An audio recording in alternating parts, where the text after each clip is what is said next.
అక్కలపై అన్న మాటలకు క్షమాపణ చెప్పాల్సిందే ఇదే డిమాండ్తో సభలో నిరసనలు తెలిపింది బీఆర్ఎస్. అసెంబ్లీ వెల్లోకి వెళ్లడమే కాకుండా సీఎం చేంబర్ దగ్గర కూడా ఆందోళన చేశారు. ఇంకొక వైపు సీఎం రేవంత్ భట్టి విక్రమార్క వ్యాఖ్యలకి నిరసనగా రాష్ట్ర వ్యాప్త ఆందోళనలు చేసింది బీఆర్ఎస్.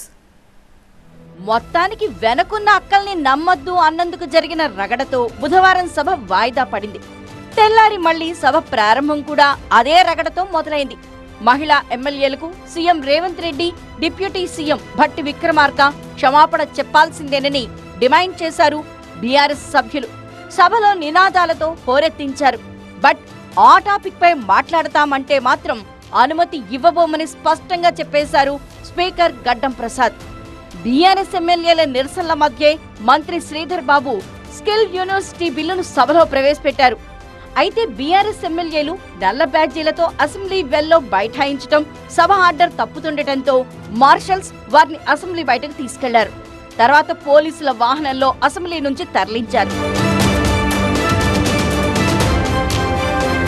అయితే సభలో కోనమనేని సాంబశివరావు ఇంట్రెస్టింగ్ కామెంట్స్ చేశారు. అక్కా తమ్ముళ్ల మధ్య జరిగిన పంచాయతీకి సభ మొత్తాన్ని డిస్టర్బ్ చేయటం దేనికి అంటూ మాట్లాడారు. ఆ విషయంలో ఏం చేయాలో స్పీకర్ గడ్డం ప్రసాద్ నిర్ణయం తీసుకుంటారని చెప్పారు. అందులో వాళ్ళిద్దరికి ముఖ్యమంత్రి గారికి, సవిత గారికి అక్కా తమ్ముళ్ళ అనుబంధం ఉంది, బంధుత్వం ఉంది. అందువలన దాన్ని మనం ప్రొలాంగ్ చేయకుండా ఒక చోట కూర్చుని స్పీకర్ గారి రూమ్లో కూర్చుని దానికి ఒక సమస్యకి పరిష్కారం చేసుకోవటం మంచిది. సభలో మరో ఆసక్తికర సన్నివేశం కూడా జరిగింది.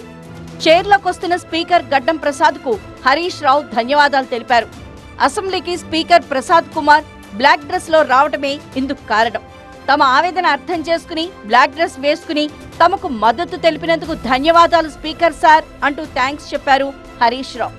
బ్లాక్ డ్రెస్ వేసుకురావటం కాకతాళీయమే అయినా దాన్ని కూడా తమకు అనుకూలంగా మలుచుకుంది బీఆర్ఎస్. స్పీకర్ మీరు కూడా బ్లాక్ డ్రెస్ లో వచ్చి మాతో నిరసనలో పాల్గొన్నందుకు ధన్యవాదాలు సార్. అట్లీస్ట్ మా ఆవేదనను మీరే అర్థం చేసుకున్నారు సార్. మా ఆవేదనను మీరు అర్థం చేసుకున్నారు సార్. మరోవైపు రాష్ట్ర వ్యాప్తంగా నిరసనలకు పిలుపునిచ్చింది బీఆర్ఎస్.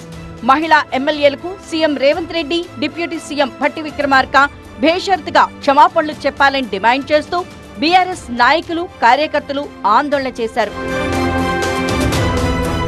మొత్తానికి సభలో అక్కా తమ్ముళ్ల రగడ రెండో రోజు కూడా కొనసాగింది. మరి ఈ తగువు సమసిపోవడానికి సరిపోద్దా గురువారం?